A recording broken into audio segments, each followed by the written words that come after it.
A light magnitude 3.5 earthquake occurred in the Philippine Sea near Siargao Island, Philippines, in the early morning of Tuesday, May 27, 2025 at 1:59 a.m. local time, GMT+8.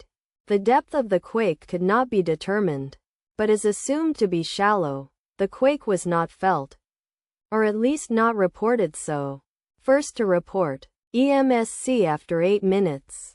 The earthquake occurred 21 hours after a magnitude 4.3 earthquake had hit on Monday, May 26, 2025, at 4:49 a.m. local time, Asia, Manila GMT+8, in 1.1 kilometers, 0.7 miles, distance to the east. Data source from Volcano Discovery. Did you feel it? Let us pray. May God protect everyone. Amen.